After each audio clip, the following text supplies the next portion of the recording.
o coronavírus. Todo mundo acha que é bom, né? Vamos nos vacinar. O Brasil tem 17 estudos de vacinas brasileiras contra a Covid-19. Decreto do governador de São Paulo torna a educação serviço essencial. Uma reportagem especial sobre os impactos emocionais na vida de médicos e enfermeiros que trabalham no limite do cansaço e da saúde mental. Quando acaba o plantão, eu tento deixar as coisas aqui. Colômbia responsabiliza dissidentes das Farc por explosão de carro-bomba que deixou mais de 40 feridos.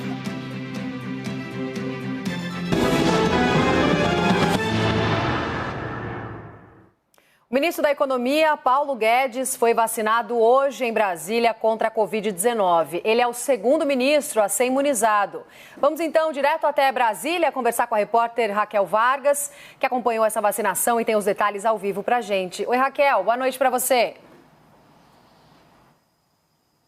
Oi, Roberta, muito boa noite para você e a todos. É isso, o ministro de 71 anos, segundo a se vacinar do governo. O primeiro foi o ministro do Gabinete de Segurança Institucional, general Augusto Heleno. E Guedes hoje tomou a primeira dose da Coronavac, a vacina produzida pelo Instituto Butantan. Deve receber a segunda dose no dia 25 de abril. O ministro pegou ali uma pequena fila de carros no Estádio Nacional Mané Garrincha, foi uma fila bem rápida, até um pouquinho antes de se vacinar, conversou com a gente, falou o seguinte: conversei mais cedo com o ministro da Saúde, Marcelo Queiroga, que me trouxe dados sobre a vacinação, dizendo que na sexta tínhamos vacinado 808 mil pessoas, reafirmou a meta do governo de vacinar 1 milhão de pessoas por dia, né, essa meta do ministro da Saúde, mas hoje Guedes não quis comentar assuntos econômicos. Falou, olha, hoje é um dia de vacina, ele que é um defensor da vacinação em massa, porque sabe que é importante ali para acabar com essa crise sanitária, mas também para auxiliar na retomada da economia. Nós separamos um trecho do que disse o ministro da Economia um pouquinho antes de se vacinar. Vamos acompanhar. Todo mundo acha que é bom, né? Vamos nos vacinar. É aquela ideia, nós temos que vacinar todos os brasileiros. Lançamos o auxílio emergencial para proteger e temos aí esses 4 meses que o auxílio está funcionando para vacinarmos, principalmente também os invisíveis, né? Os que precisam ganhar o pão de cada dia, né? Eu chamo agora nosso analista de política, Igor Gadelha, que já está aqui na tela comigo. Oi, Igor. Paulo Guedes recebeu uma carta do laboratório Pfizer essa semana. Conta mais pra gente, então. Boa noite, Roberta. Boa noite a todos. Isso mesmo. O ministro da Economia, Paulo Guedes, recebeu na última quinta-feira uma carta de um executivo da Pfizer agradecendo pela ajuda do chefe da equipe econômica nas negociações que culminaram aí com a assinatura de contrato entre o governo e o brasileiro e a Pfizer para a aquisição de 100 milhões de doses. O ministro da Economia recebeu essa carta, confirmou para a CNN o recebimento dessa carta, assim como a assessoria de imprensa da Pfizer.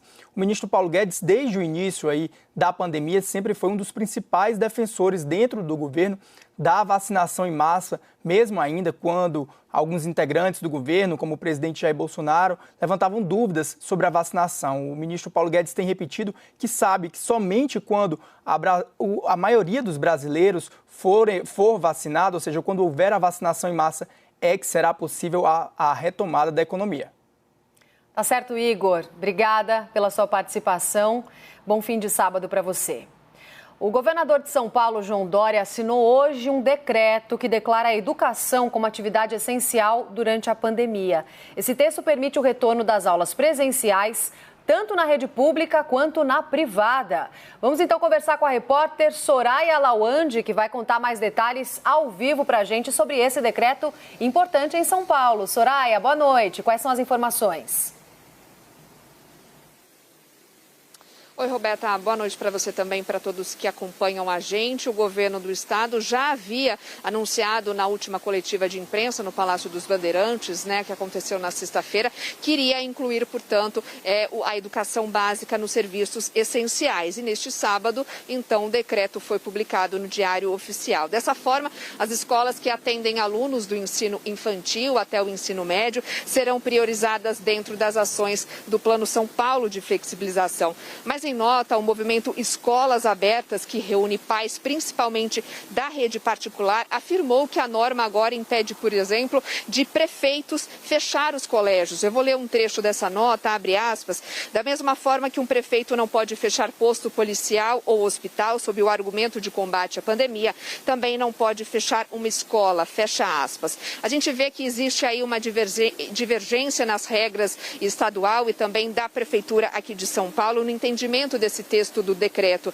Isso porque o prefeito Bruno Covas decidiu por medidas mais restritivas do que a própria regras do Estado e proibiu, por exemplo, qualquer atividade presencial nas unidades públicas e privadas, por enquanto, até o dia 4 de abril. As escolas particulares de educação infantil já preparam, inclusive, uma ofensiva judicial, caso o prefeito decida prorrogar esse fechamento das unidades aqui escolares na capital paulista. Roberta.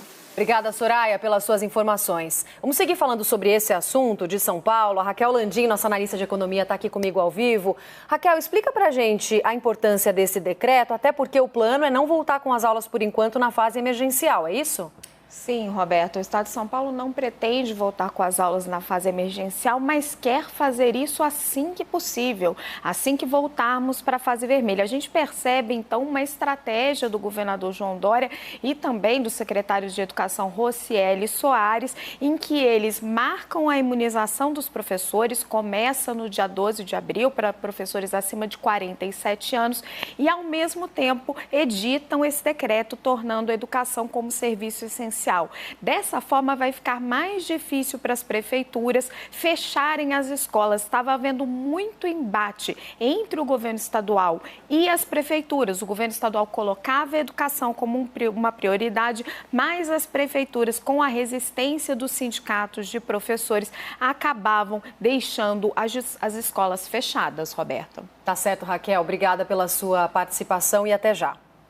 Vamos falar do Rio de Janeiro agora, porque mais de 92% dos leitos de UTI estão ocupados por lá. A fila por uma vaga não para de crescer. Hoje foi o segundo dia daquele super feriado ou recesso sanitário no estado para tentar frear a taxa de contaminação da Covid-19. Quem vai trazer os detalhes para a gente é a repórter Jaqueline Frison. Oi, Jaqueline, boa noite. Roberta, muito boa noite para você e para todos que nos acompanham. Pois é, hoje foi o segundo dia de parada, nada de feriadão aqui, porque a ideia é justamente ficar em casa, só que não foi isso que a gente viu. Nós percorremos diversos endereços aqui ao longo do dia, à tarde e agora à noite e vimos muita gente, principalmente na orla. Vamos mostrar um pouquinho como que está ao vivo? Olha só, o nosso repórter cinematográfico J. Marcos Pereira mostra agora a orla de Copacabana ao vivo para vocês. A gente vê algumas pessoas caminhando, andando de bicicleta, isso está liberado neste decreto de 10 dias deste recesso, destes feriados antecipados. Essas atividades individuais estão liberadas, claro, desde com uso de máscara, apesar que a gente viu algumas pessoas aqui sem a máscara. O que não pode é o quê? Não pode ficar na areia parado e também não pode tomar banho de mar. Mesmo assim, nós vimos várias pessoas na água hoje. A fiscalização também está intensa. E falando em fiscalização, só para a gente ter uma ideia, mais de 700 desde ontem, foram registradas mais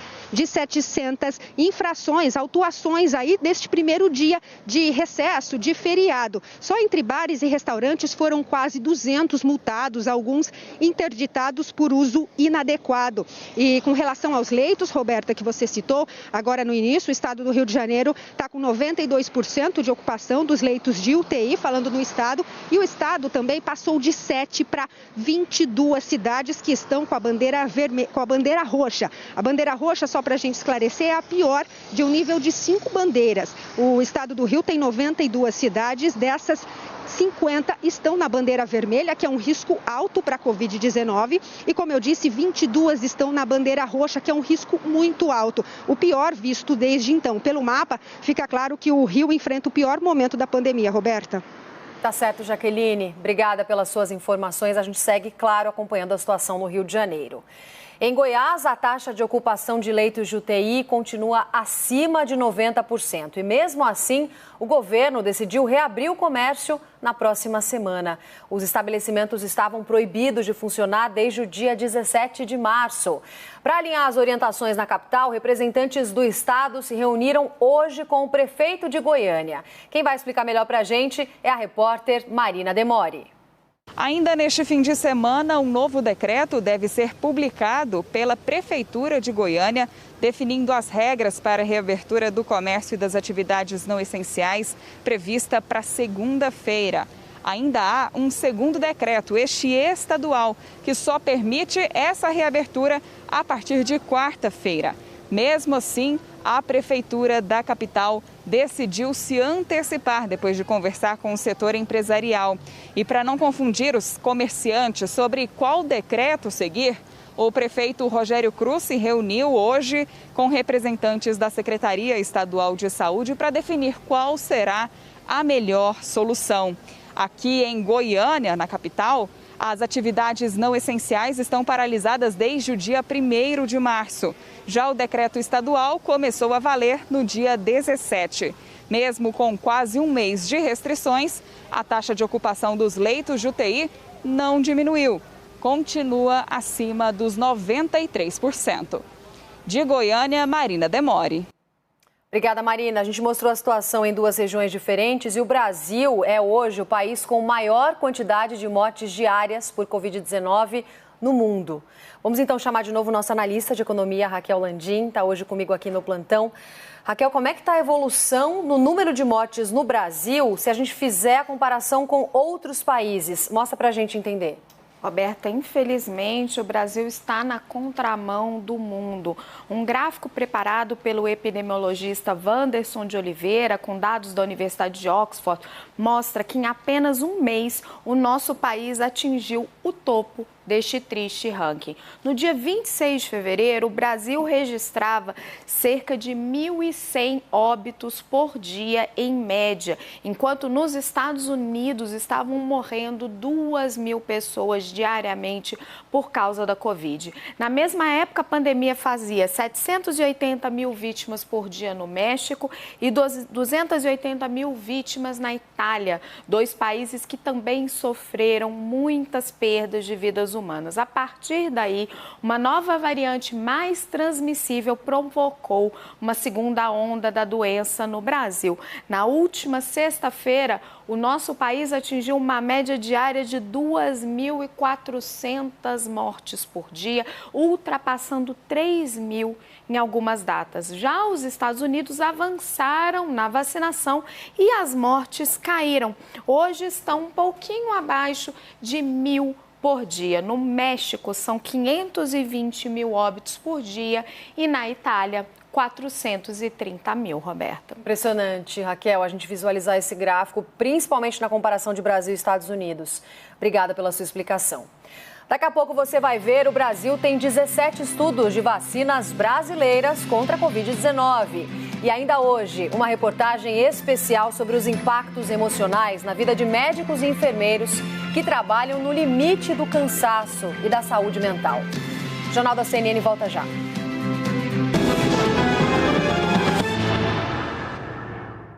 Para oferecer o crédito que você precisa, não basta entender só de crédito. Tem que entender de você. Por isso, o Santander é o banco mais procurado no Google para crédito. Porque só ele ajuda a encontrar a melhor opção para você. E é o único que empresta com até 6 anos para pagar. Vale até para quem não é cliente Santander. Não basta ter o crédito certo se não for para todos. Acesse e saiba mais. Santander. Para! Vocês viram esse comercial? Então volta aí que eu vou mostrar pra você o que vale a pena ver no detalhe. O Santander é o banco mais procurado no Google para crédito. Tá louco? Sabe o que é ser o mais procurado do Google inteiro? É só o Santander, cantor de K-pop, né? Foto do Chupacabra em 97. E é o único que empresta com até 6 anos pra pagar. Pausa! Mas vocês prestaram atenção, né? É empréstimo. Vai e volta. Viu, tio Augusto? Vale até para quem não é cliente Santander. Para! É pra todo mundo, é pra geral. Até pra este indivíduo aqui da produção que ficou tão emocionado com a situação que ele entrou em cena. Calma, segura a onda, irmão. Se segura aí, aqui é só propaganda. O empréstimo é lá no site do banco. Não basta ter o crédito certo se não for para todos. Peraí, ó. Isso é muito importante. Eles estão falando que eles ajudam a organizar suas finanças e conseguir crédito. Isso é inclusivo. Santander. Não pode acabar assim, não. Tá faltando... A gente vai errar, vai acertar, mas de braços cruzados não vai ficar. Expectativa. Um instrumento a serviço do progresso de todo o Brasil. E realidade. O aumento das queimadas, o aumento da destruição da floresta, a grilagem, os conflitos.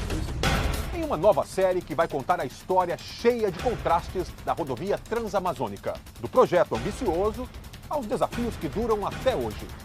A gente sai de casa, você não sabe quando volta. E se volta, né? A gente não tem que ter vergonha do nosso corpo, de fazer sexo, nada. O que acontece entre quatro paredes geralmente fica entre quatro paredes. Como se você olhasse por um buraquinho da fechadura, sabe? Visse um pedacinho do seio, um pedacinho da bunda. Mas aqui, a intimidade vai ser o nosso assunto. Não vamos ter vergonha de falar nada na estreia da nossa nova série, O Labirinto do Sexo. CNN Séries Originais, neste domingo, às 7h15 da noite. Só na CNN.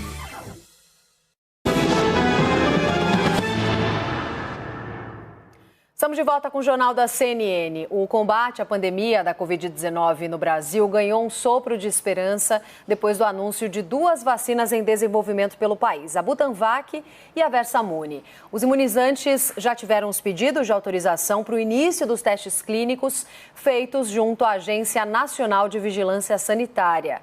Os 2 imunizantes em desenvolvimento fazem parte de um grupo de mais de 15 vacinas 100% nacionais que estão em estágio de estudos pré-clínicos aqui no país. A repórter Soraya Lawande vai contar para a gente. O Instituto Butantan foi o primeiro a anunciar na sexta-feira uma nova vacina contra a Covid-19, a Butanvac, que está sendo desenvolvida em parceria com o Hospital Monte Sinai de Nova York. O diretor do Instituto Butantan, Dimas Covas, explicou à CNN como a vacina será produzida. Então, essa vacina Butanvac será produzida nessa fábrica, né, que atualmente produz a vacina da gripe, e daí, né, a diferença das demais vacinas, quer dizer, uma plataforma já em largo uso no mundo, o que vai permitir baratear o custo e tornar aí essa vacina mais disponível para aqueles que mais precisam, que são os países mais pobres. A Versamune foi anunciada pelo governo federal horas depois. O projeto é da Faculdade de Medicina de Ribeirão Preto, da Universidade de São Paulo, em parceria com a empresa brasileira Pharmacore e a americana PDS Biotechnology. A tecnologia aplicada na produção do imunizante é diferente da Butanvac. O antígeno é uma proteína recombinante, é um pedaço da proteína do próprio SARS-CoV, tá? Todo mundo conhece a proteína S, que é a espícula que dá aquela característica do coronavírus.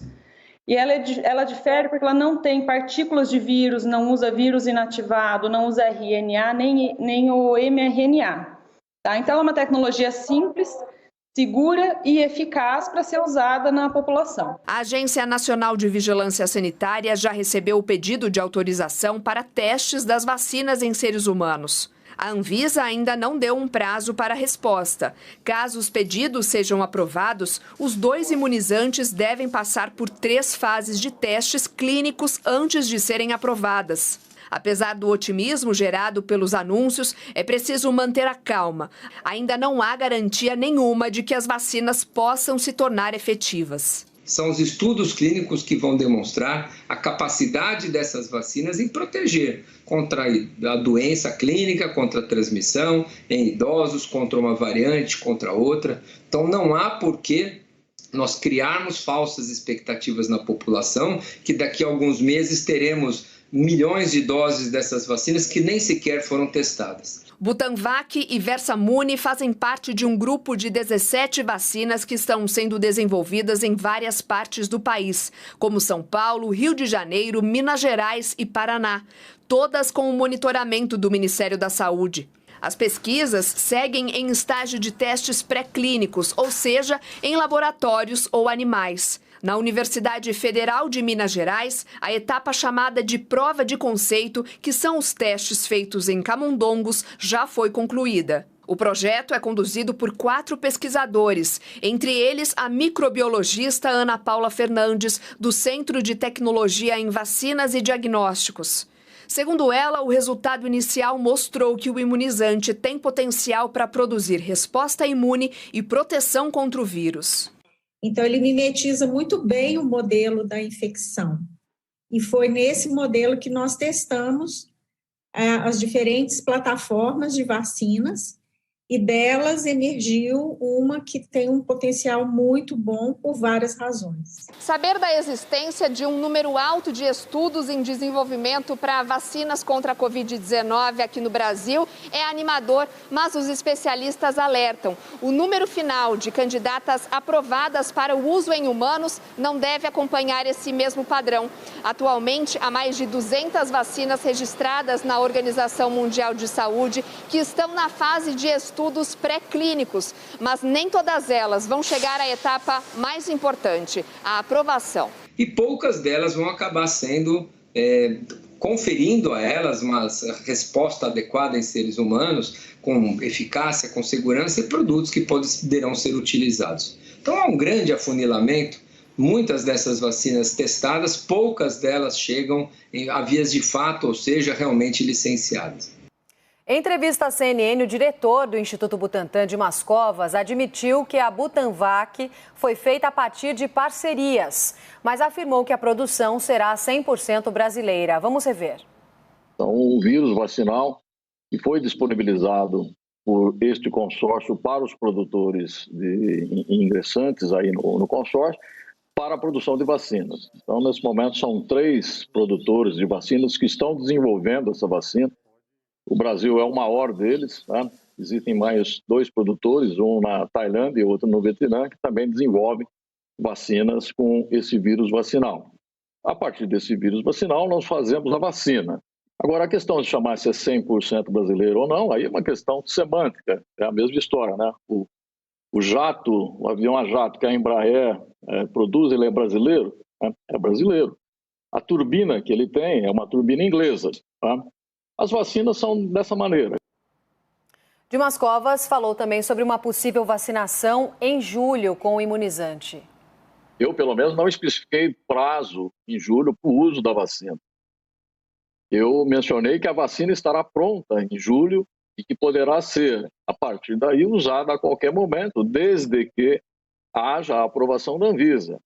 O Butantan não é autossuficiente para colocar a vacina em uso. Os estudos clínicos acontecerão muito rapidamente, porque, como se trata de uma segunda geração de vacinas, né, nesse momento esses estudos eles podem ser abreviados.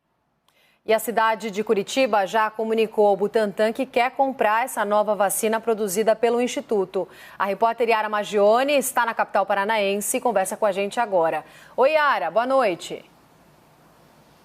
Boa noite, Roberta. Boa noite a todos. O prefeito da capital paranaense, Rafael Greca, informou que tem a intenção de fazer a compra de 2 milhões de doses da Butanvac, essa vacina produzida pelo Instituto Butantan. O protocolo de intenções já foi encaminhado ao Instituto Butantan para essa compra futura, claro, depois de todos os processos para a confirmação da autorização de utilização da vacina no Brasil.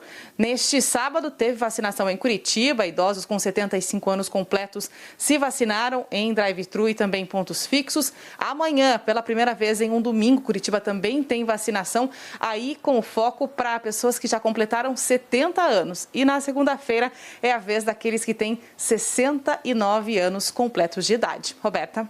Yara, o sistema de saúde do Paraná está em colapso. Em Curitiba, os hospitais também já operam acima da capacidade? Sim, acima da capacidade, sim. A taxa de ocupação na capital paranaense dos leitos de UTI está em 100% desde a última quinta-feira. Ou melhor, desde a quinta-feira da semana passada. Faz 10 dias que Curitiba está com lotação máxima dos hospitais até acima da capacidade, porque em alguns momentos há necessidade de pacientes com Covid-19 serem atendidos em leitos que são destinados para outras doenças. Hoje, a capital paranaense tem, então, taxa de 100% de ocupação e o estado do Paraná chega a 97% de ocupação dos leitos de UTI. É uma taxa bem semelhante ao que foi registrado, por exemplo, no dia 28 de fevereiro, no mês passado. Só que desde então houve a abertura de mais de 430 leitos de UTI. Isso não foi suficiente para diminuir a taxa de ocupação no estado, que segue altíssima em todo o mês de março. Só para terminar, o Paraná passou hoje dos 16 mil mortos por Covid-19. Eu volto com você no estúdio. Tá certo, Yara. Obrigada pelas suas informações. Uma mudança vem chamando a atenção de médicos, de especialistas que trabalham na área da saúde. Tem crescido cada vez mais e a cada dia o número de jovens internados por causa da Covid-19. E entre esse grupo também existe o maior tempo de hospitalização. Você vai ver mais detalhes na reportagem do Tiago Américo. Os dados do Ministério da Saúde revelam uma realidade crescente na pandemia brasileira. Cada vez mais os jovens são vítimas da Covid. Tiago tem 35 anos e é advogado. Ele ficou 5 dias internado em uma unidade semi-intensiva em São Paulo. Ainda se recuperando, ele conta que pensou no pior. Não tinha muito essa ideia que eu poderia ficar dessa forma, porque, não, como eu falei, não tem nenhuma coisa que poderia me deixar dessa forma. Mas eu fiquei preocupado, porque foram 5 dias no hospital internado e eu não sabia se... Cada dia era um problema diferente que acontecia comigo. Um dia foi o pulmão, outro dia foi a minha bexiga que não funcionava, depois foram as minhas pernas que não estavam funcionando. E cada dia era um problema novo e que me assustava bastante. Na semana de 7 a 13 de março deste ano, foram registradas 6.412 mortes de pessoas de até 49 anos. Comparando com a primeira semana deste ano, de 3 a 9 de janeiro, somente 14 pessoas nesta mesma faixa etária morreram de Covid. A explicação pode ser encontrada nas ruas. É justamente esta faixa etária que está economicamente ativa, ou seja, muitos desses jovens trabalham fora de casa e usam diariamente o transporte público. Além disso, não há, por enquanto, nenhuma previsão sobre a imunização de pessoas com até 49 anos de idade. Bem, nós estamos numa situação quase que apocalíptica, de falta de recursos e falta de condições de tratar as pessoas. Como nós não fizemos nosso dever de casa e nós não nos planejamos, não temos vacina para todo mundo, a nossa única saída para não termos uma grande mortandade de pessoas, não termos um enorme sofrimento e podemos controlar mais rápido, com menor prejuízo para a economia, é um lockdown temporário, rigoroso, curto, mas que seja cumprido por todos para que a gente possa abreviar essa situação. Outro fator identificado pelas autoridades é o tempo em que esses jovens permanecem hospitalizados. O governo do estado de São Paulo percebeu que enquanto um idoso fica em média de 7 a 10 dias internado, os doentes mais jovens ficam quase o dobro deste tempo, o que dificulta o acesso de mais pessoas a vagas de UTI. Para tentar mudar esse cenário, o membro da Sociedade Brasileira de Infectologia, o Dr. Renato Grimbaum, é a favor de um fechamento total das atividades de 2 a 3 semanas para diminuir a transmissão do vírus e as mortes entre os mais jovens. Acredito que 2 a 3 semanas poderia frear essa situação de uma forma bem intensa, desde que haja uma grande adesão por parte da população. Agora é ficar em casa mesmo, me cuidar o máximo que eu possa e pedir para todos ficarem em casa.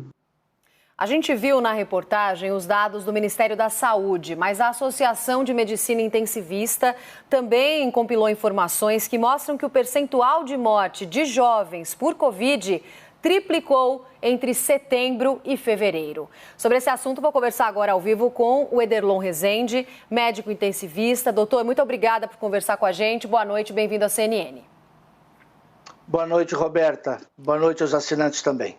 Doutor, esses números, eles reforçam, eles comprovam uma percepção que os médicos já vinham tendo nos últimos meses. O que é que esses dados trazem? Roberta, a quantidade de pacientes jovens contaminados explodiu. Os dados da Fiocruz mostram um aumento aí de cerca de 500%. Por sorte, esses pacientes evoluem para a forma mais grave da doença numa pequena proporção. Portanto, poucos deles chegam à UTI.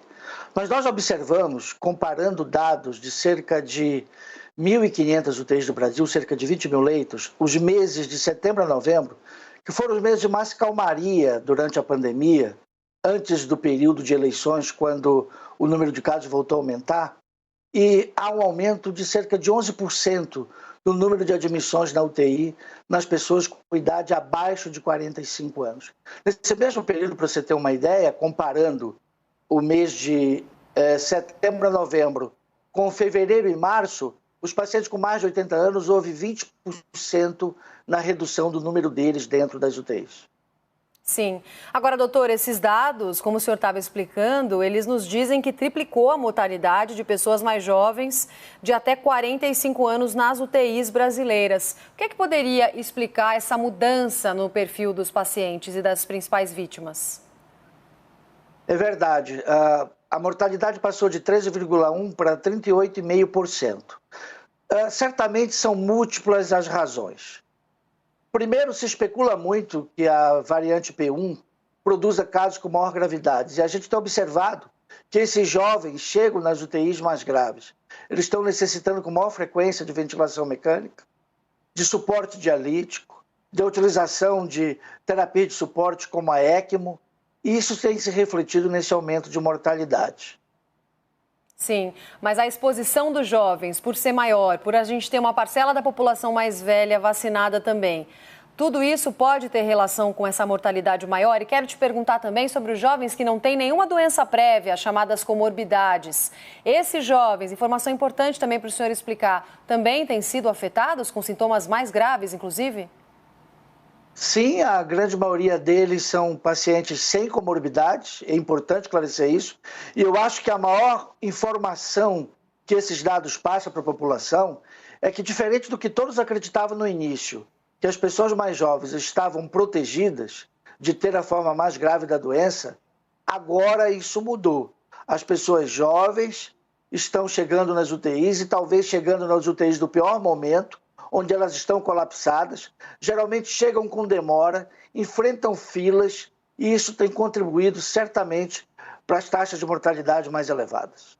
Sim, e os jovens costumam ficar mais tempo nas UTIs também, né, doutor, ou resistirem mais, o que acaba não colaborando para essa rotatividade dos leitos de UTI. Sem dúvida, como eles têm um organismo com mais reserva funcional, apesar da gravidade da doença, eles tendem a resistir por mais tempo e acabam tendo internações mais prolongadas quando tem essas formas muito graves da doença. E isso é mais um fator que tem contribuído para manter as UTIs lotadas. Tá certo, doutor Ederlon Rezende, médico intensivista. Muito obrigada por conversar comigo neste sábado à noite aqui na CNN. Um bom trabalho para o senhor. Boa noite, Roberta. O presidente Jair Bolsonaro foi condenado em primeira instância pela Justiça de São Paulo a pagar uma indenização de R$20 mil à jornalista Patrícia Campos Melo, da Folha de São Paulo. Nessa decisão, a juíza Inádia Lemos e Silva Machado, da 19ª Vara do Foro Central Cível de São Paulo, afirma que Bolsonaro, no exercício individual do direito à liberdade de expressão, violou a honra da autora, causando-lhe dano moral, devendo, portanto, ser responsabilizado. O valor da indenização de R$20 mil é menor do que o valor pedido pela jornalista, que foi de R$50 mil. O presidente ainda pode recorrer. A CNN procurou o Palácio do Planalto, mas ainda não obteve resposta. Daqui a pouco você vai ver mais informações sobre a pandemia no Brasil. E ainda hoje uma reportagem especial sobre os impactos emocionais na vida de médicos e enfermeiros que trabalham no limite do cansaço. Voltamos já já.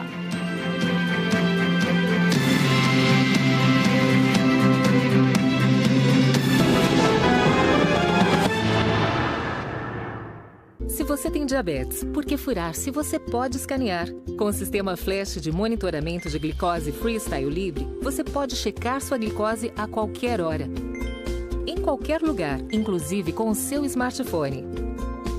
Com o Freestyle Libre, apenas escaneie o sensor e acompanhe sua glicose sem as rotineiras picadas de dedo, para um melhor controle do diabetes. Visite nosso site para saber onde comprar Freestyle Libre. Para investir bem o seu dinheiro, é preciso pesar prós e contras. Se o mercado é imprevisível, decidir nunca é tarefa fácil. Riscos, certezas, erros, acertos. O grande debate. Investimentos. Sempre dois especialistas confrontam opiniões sobre como atingir os melhores resultados. Apresentação: Fernando Nakagawa, diretor do CNN Brasil Business.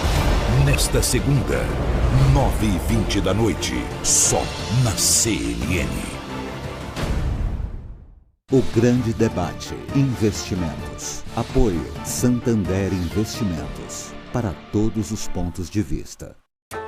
Um mergulho na cultura japonesa em Sue Perkins Desvenda o Japão. Conheça a natureza intocada de Tohoku e das Ilhas Maurício em Próximo Destino. Depois de mais de 75 anos, descubra qual foi o verdadeiro impacto do bombardeio nuclear em Hiroshima. A história real.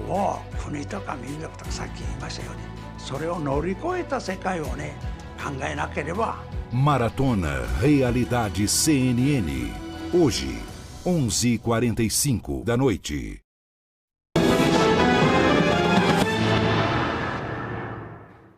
Estamos de volta com o Jornal da CNN. Um levantamento feito pelo Data Favela, em parceria com o Instituto Locomotiva e a Central Única das Favelas, traça um raio-x de como os moradores desses locais estão enfrentando a pandemia.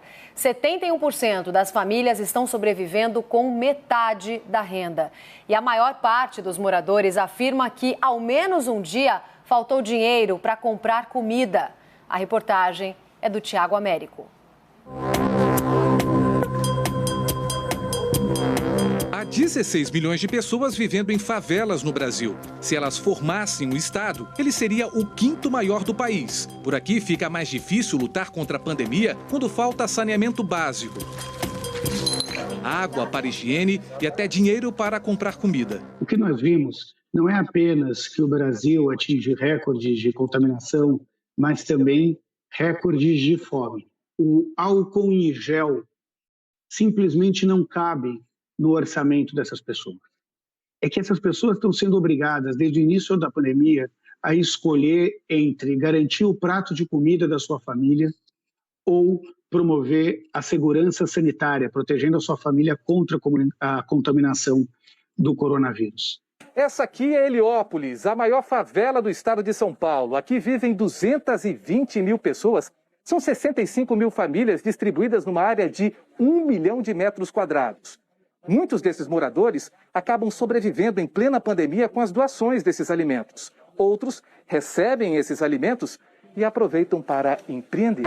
Geisa faz bolos com os materiais que recebe das cestas doadas por empresas privadas e instituições. Aqui é a sua cesta que você fez o cadastro, muito obrigado. Eu transformo isso em doces, em bolos, que através das minhas vendas eu também ajudo outras famílias que me procuram a pedido de doações também.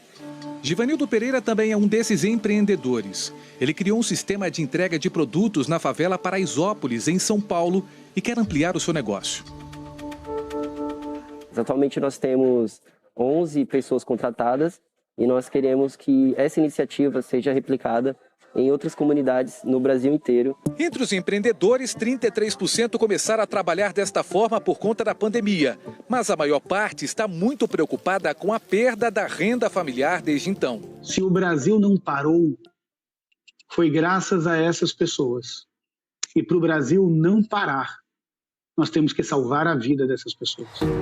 A pesquisa revelou também que houve queda na renda desses moradores desde o início da pandemia. No limite dos seus orçamentos, quase a totalidade dessa população não tem nenhum dinheiro guardado. Hoje foram 40 doações em Heliópolis. Muito pouco diante das 16 mil que eram entregues por mês em 250 favelas de São Paulo, atendidas pela CUFA, Central Única das Favelas. As doações para a distribuição de cestas também diminuíram nos últimos dias. É uma situação desesperadora, né? Porque você imagina que a média de atendimento que nós tínhamos aqui em Heliópolis hoje eram 2.000 famílias por mês. Hoje a gente atende no máximo 200 famílias. Para quase 70% dos moradores das favelas, no último ano faltou dinheiro para comprar comida. E 9 em cada 10 pessoas receberam algum tipo de doação durante a pandemia, sendo a maior parte a doação de alimentos. Sem essas doações, 8 em cada 10 famílias não teriam condições de pagar suas contas mais básicas, comprar produtos de higiene e limpeza ou mesmo de se alimentar. Então é uma situação muito difícil. Você ter que olhar para uma mãe, olhar para um pai e você escolher quem que vai comer hoje. Nas notícias internacionais, enquanto a maioria dos países da Europa se fecha para diminuir os efeitos da terceira onda de contaminações, o Reino Unido já prevê algum relaxamento no isolamento social. Quase metade da população britânica está vacinada. A correspondente em Londres, Flávia Duarte, tem mais informações sobre a pandemia no continente.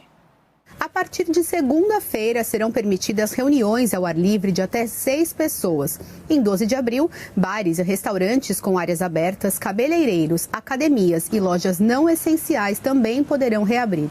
Em maio, será a vez da área interna de pubs e restaurantes, hotéis, teatros e cinemas. E pode haver ainda um relaxamento das regras para viagens internacionais. O governo quer suspender todas as restrições até junho. O primeiro-ministro Boris Johnson disse que o plano para a saída gradual da quarentena vai adiante, mesmo com uma terceira onda de infecções atingindo a Europa. Segundo ele, ainda não está claro qual será o efeito que o recente aumento de casos no continente terá no Reino Unido nas próximas semanas. Autoridades esperam que as vacinas consigam minimizar esse impacto. O Reino Unido já imunizou quase metade de sua população e agora já faz planos para aplicar doses de reforço contra as novas cepas do vírus. O ministro encarregado do programa de imunização britânico, Nadine Zahawi, disse que idosos e profissionais da saúde podem começar a receber a terceira dose da vacina já a partir de setembro. Já o programa de vacinação da União Europeia caminha bem mais lentamente.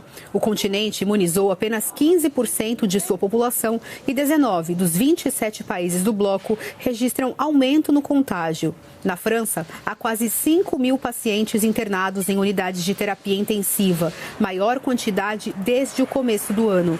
Na Alemanha, a taxa de infecções aumentou 70% em 15 dias.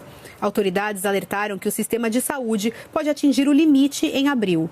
Bloqueios foram reimpostos ou prorrogados em países como a Bélgica e a Holanda, mas há uma preocupação especial com as nações do leste europeu. A Polônia fechou creches, pré-escolas e cabeleireiros por 2 semanas a partir deste sábado, após bater recordes consecutivos de casos. O navio que está encalhado no canal de Suez se moveu um pouco hoje, mas não aliviou a situação. O cargueiro está preso há 5 dias e causa cada vez mais prejuízos. Vou conversar com a correspondente em Washington, Núria Saldanha, que tem mais informações, vai atualizar para a gente e explicar o tamanho desse problema. Núria, boa noite. Quantos navios já estão na fila no engarrafamento esperando pela liberação da passagem? Boa noite, Roberta. Boa noite a todos. 300 navios formam um grande engarrafamento à espera de passagem. São embarcações que carregam automóveis, petróleo, eletrônicos, comida e até animais vivos. O canal de Suez liga a Ásia e a Europa. É uma das principais vias marítimas do mundo. E os esforços para mover esse grande navio que está encalhado lá há 5 dias, um navio de 220 mil toneladas, avançaram um pouco sim nesse sábado. O processo de dragagem foi concluído, então os especialistas tiraram um um pouco de areia do entorno do navio e a traseira do navio e também o leme, que é o equipamento que orienta a direção da embarcação, se moveram um pouco, mas não o suficiente para liberar a passagem. A autoridade do Canal de Suez, o presidente dessa organização, Osama Arabi, disse que a maré baixa e o vento forte estão atrapalhando os trabalhos das equipes que fazem ali o resgate desse navio e que ainda é preciso que um outro navio rebocador consiga chegar até o local para puxar esse navio, o Ever Given, e dar passagem para os demais. Especialistas estimam que 10 bilhões de dólares estejam retidos naquele local, né, esperando a passagem. O governo dos Estados Unidos até já ofereceu ajuda e especialistas da Marinha norte-americana podem estar chegando ainda neste fim de semana lá no local para ajudar a desencalhar esse navio. Volto com você por aí. Que situação, hein, Núria? Obrigada pelas suas informações. Uma boa noite para você. A gente vai dar uma olhada agora em imagens feitas por drones que mostram a destruição causada por tornados no estado americano do Alabama nesta semana. Os tornados deixaram 5 mortos, vários feridos e acabaram destruindo bairros inteiros. Essas imagens capturadas mostram a capital do Alabama. O Serviço Meteorológico dos Estados Unidos diz que pelo menos 2 tempestades produziram esses tornados violentos. E amanhã tem mais um episódio do Anthony Bourdain em Lugares Desconhecidos. Olha o que te espera. The standard of food here is so high that when I go around any place, I just go, A cidade de Charleston quer recuperar as raízes da culinária americana. You should be cooking and preserving and celebrating the food of your grandmother. E para resgatar essa memória, o Bourdain vai ter que esquecer a moderação. Would you rather have thin-cut pork chops or T-bone? I would like both. Anthony Bourdain, Lugares Desconhecidos, neste domingo, 6h30. Só na CNN. Daqui a pouco você vai ver explosão de carro-bomba deixa mais de 40 feridos na Colômbia. E a gente mostra também como a luta contra a Covid impacta a saúde mental dos profissionais da linha de frente. Os detalhes já já.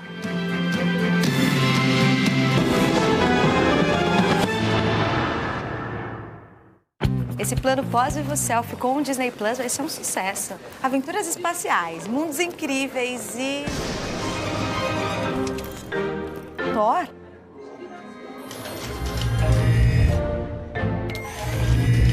E aí, vamos entrar no personagem para criar o Vivo Selfie Disney Plus? É, o Disney Plus está na Vivo com um plano pós que é a sua cara. Vivo Selfie Disney Plus, com assinatura do app inclusa e muita internet para assistir suas histórias favoritas. Planos pós Vivo Selfie, o plano que é a sua cara.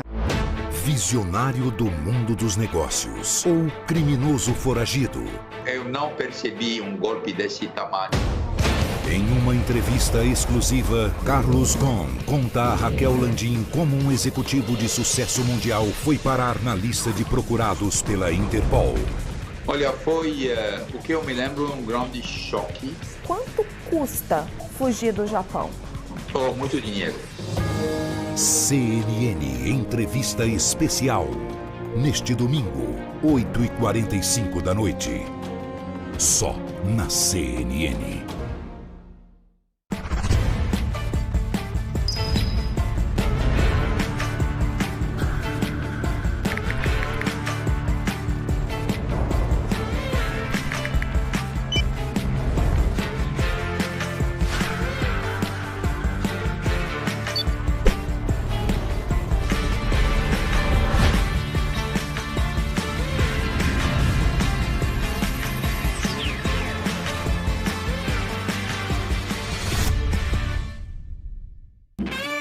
The standard of food here is so high that when I go around any place, I just go, A cidade de Charleston quer recuperar as raízes da culinária americana. You should be cooking and preserving and celebrating the food of your grandmother. E para resgatar essa memória, o Bourdain vai ter que esquecer a moderação. Would you rather have thin-cut pork chops or T-bone? I would like both. Anthony Bourdain, Lugares Desconhecidos, neste domingo, 6h30. Só na CNN. Um tiroteio no estado americano do Texas deixou pelo menos 2 mortos e 8 feridos ontem à noite. O suspeito foi morto pela polícia. Só em 2021, o país já registrou 73 ataques a tiros. Tanta violência trouxe de novo à tona a discussão da venda livre de armas. Para mudar as regras, o presidente Joe Biden terá que enfrentar a poderosa indústria americana de armamentos. A reportagem é da correspondente em Washington, Núria Saldanha. Os ataques acontecem em lugares públicos que fazem parte do cotidiano da população. O último que virou notícia foi nesta sexta-feira, numa cidade litorânea do estado da Virgínia. Uma pessoa morreu e 8 ficaram feridas. O atirador foi morto pelos policiais. A capital da Geórgia também foi palco de uma tragédia no dia 16 de março, quando um homem de 21 anos atirou contra 13 spas e matou 8 pessoas. Uma semana depois, um outro ataque deixou 10 mortos em um supermercado de Boulder, no Colorado. A chegada de um presidente democrata a favor de medidas de controle impulsionou as vendas da indústria armamentista também neste ano. Nos meses de janeiro e fevereiro, 3,5 milhões de armas foram vendidas no país, um aumento de 26% em relação ao ano anterior. Diante do avanço da violência e do aumento das vendas, Joe Biden tem pressionado o Congresso a elaborar uma legislação para restringir o acesso civil a armas. Temos que agir para tomar medidas de bom senso que salvarão vidas no futuro, disse o presidente. O caminho a ser percorrido é longo. O peso da legislação deve ser contra os criminosos, não contra os cidadãos cumpridores da lei, diz o representante republicano John Bacon, do estado de Nebraska, que é contra o controle de armas. Ciente da oposição, a Casa Branca estuda a possibilidade de usar decretos presidenciais para reforçar a exigência de investigações de antecedentes criminais e de condições psicológicas para a compra e porte de armas. Não se trata apenas de abordar o acesso a armas, que é importante, e, obviamente, há uma legislação que está sendo considerada sobre verificação de antecedentes. É também sobre como lidar com a violência na comunidade, disse a porta-voz da Casa Branca, Jen Psaki. O governo da Colômbia responsabilizou dissidentes das Farc pelo atentado à bomba que deixou 43 feridos na cidade de Corinto. A editora de Assuntos Internacionais, Adriana Mabilha, tem mais informações para a gente. Oi, Adriana, boa noite. Oi, Roberta, boa noite. O governo da Colômbia está oferecendo recompensa para quem tiver informações sobre os responsáveis. E foi o ministro da Defesa que veio a público hoje para dizer que foram os dissidentes das Farc, as Forças Armadas Revolucionárias da Colômbia, os culpados pelo atentado. Esse carro-bomba, Roberta, ele explodiu em frente à prefeitura de Corinto, cidade que fica na região oeste do país e onde tem uma base de dissidentes. Esse ataque aconteceu ontem, sexta-feira, por volta das 13h30 da tarde, 5h30 da tarde aqui no Brasil, viu, Roberta? E desde o ano passado que a violência na Colômbia aumentou. Militantes das Farc, que não aceitaram o acordo de paz de 2016, ainda lutam para ter algum poder. A estimativa do governo é de que haja ainda uns 3.000 combatentes fazendo parte de grupos armados. Isso envolve principalmente tráfico de drogas. E é importante também ressaltar, viu, Roberta, que o atual presidente, o Ivan Duque, ele tem descumprido cláusulas do acordo de paz. O documento prevê medidas de reintegração desses ex-militantes das Farc à sociedade, como emprego, formação profissional, terra para morar e para cultivar, e isso não tem acontecido, viu, Roberta? Certo, Adriana, obrigada pelas suas informações. E o holandês Max Verstappen venceu a batalha com Lewis Hamilton e garantiu no Bahrein a primeira pole position da temporada. O piloto de 23 anos travou um duelo acirrado com o britânico Lewis Hamilton, da Mercedes, mas conseguiu superar o atual campeão mundial, que vai largar na segunda posição. Verstappen confirmou o favoritismo de ter sido o mais rápido em todos os treinos livres. O finlandês Valtteri Bottas, da Mercedes, conseguiu a 3ª posição e vai ter ao seu lado, na segunda fila, Charles Leclerc, da Ferrari. A corrida no Bahrein é a primeira na temporada 2021. O sábado foi de futebol na Europa, rodada cheia de gols nas eliminatórias para a Copa do Mundo de 2022. Vamos ver. Em Sochi, na Rússia, a seleção da casa abriu o placar para cima da Eslovênia com esse chute colocado do Dzuba. A Rússia ampliou logo na sequência. Golovin soltou uma bomba de fora da área. A bola explodiu no travessão e no rebote, de novo ele, Dzuba, brigou com os zagueiros e mandou para a rede. A Eslovênia ainda conseguiu descontar com esse belo chute do Ilicic, mas não adiantou. Final 2-1 Rússia. A atual vice-campeã do mundo, a Croácia, bateu o Chipre por 1-0. O único gol do jogo foi esse aí, de cabeça do Pasalic. Em Amsterdã, a Holanda fez 1-0 para cima da Letônia, com esse golaço de Berhaus. No segundo tempo, Luuk de Jong subiu mais que toda a zaga da Letônia e mandou de cabeça para o fundo do gol para fechar o placar. 2-0 para a Holanda. E você vai ver agora uma reportagem sobre os impactos emocionais da luta contra a Covid-19 na vida de médicos e enfermeiros que trabalham no limite do cansaço e da saúde mental. Muitos profissionais da linha de frente estão buscando ajuda psicológica. A reportagem é do Jairo Nascimento, Bruno Oliveira, com produção de Bruno Laforé. A luta exaustiva contra a pandemia exige dedicação total de profissionais da saúde, a exemplo da doutora Carolina. Ela é supervisora médica do pronto-socorro do Hospital Santa Marcelina, na zona leste de São Paulo.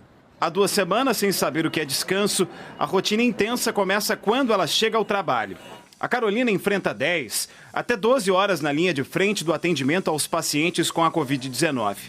E antes do plantão, ela pede ajuda.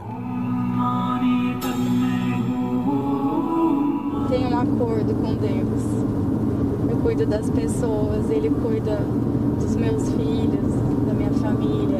Eu tinha o propósito também de não trabalhar final de semana, mas faz 2 semanas que eu trabalho todos os dias. O repórter Bruno Oliveira, da CNN, acompanhou um dia na rotina da doutora Carolina. Mas antes de ter acesso às áreas reservadas apenas para os médicos e enfermeiros, ele tomou todos os cuidados. O risco de infecção por aqui é constante.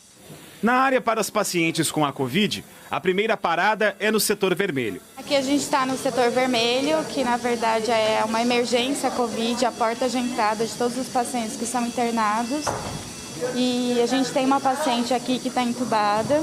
As principais funções da doutora Carolina são atender os pacientes, coordenar os médicos e enfermeiros e organizar os setores do pronto-socorro para que todos recebam o atendimento adequado. Não demora e a realidade se impõe. O estado de saúde de uma paciente de 52 anos com a Covid-19 piora. Ela tem dificuldade de respirar. Rapidamente, a médica decide que ela precisa ser intubada. A paciente é transferida e a intubação começa no setor crítico 3. Durante o procedimento, o quadro piora. O clima é tenso, mas a situação é estabilizada. Durante a intubação, ela fez um broncoespasmo, que foi um broncoespasmo severo, e a equipe precisou agir rápido para conseguir reverter a situação. Com os leitos para pacientes com a Covid lotados, reuniões para organizar novas vagas são frequentes. São 3 pacientes que estão sendo internados agora, que a gente vai precisar achar um espaço aqui nesse setor vermelho. Joyce também trabalha no Hospital Santa Marcelina. Ela é enfermeira do setor de Covid e conta que mesmo com os anos de experiência, alguns casos mexem muito com ela. Quando acaba o plantão, eu tento deixar as coisas aqui. Não é sempre, não é fácil, não é sempre que a gente consegue, né? Mas eu tento deixar aqui. O Dr. Rafael, médico no Hospital de Clínicas de São Paulo, sentiu a pressão psicológica da pandemia. Em meio a tanto estresse, o tratamento para a saúde mental foi encontrado por ele no EMDR, uma terapia comportamental que surgiu na década de 80, testada em veteranos de guerra. Foi uma melhora global aí em queixas que eu tinha, tanto de atenção quanto principalmente de sono, da minha parte mais pessoal e que eu tive uma melhora substancial depois de eu engajar mais profundamente na terapia. Aqui no Brasil, uma rede com 160 psicólogos está oferecendo serviço gratuito para os profissionais da saúde. Nós fazemos um programa de 8 a 10 sessões, onde nós vamos fazer um levantamento das experiências traumáticas que esses profissionais viveram. Doutora Carolina, depois de 12 horas de trabalho, chegou então agora a hora de ir para casa, descansar. Graças a Deus deu tudo certo, a gente conseguiu os leitos que a gente precisava e aí, graças a Deus, eu vou para casa tranquila, que a gente fez tudo que era possível. Todo o nosso respeito e admiração pelos profissionais da saúde, sempre. O Jornal da CNN termina aqui. CNN é a maior do mundo, líder em independência. Boa noite para você e até amanhã.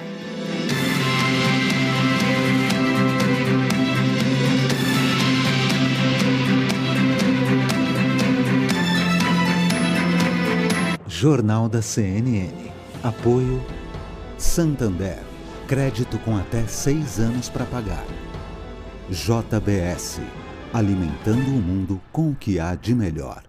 Esta é a CNN, 1 ano no ar. A maior do mundo, líder em independência. Anthony Bourdain, Lugares Desconhecidos. Apoio Santander, crédito com até 6 anos para pagar. Salsicha.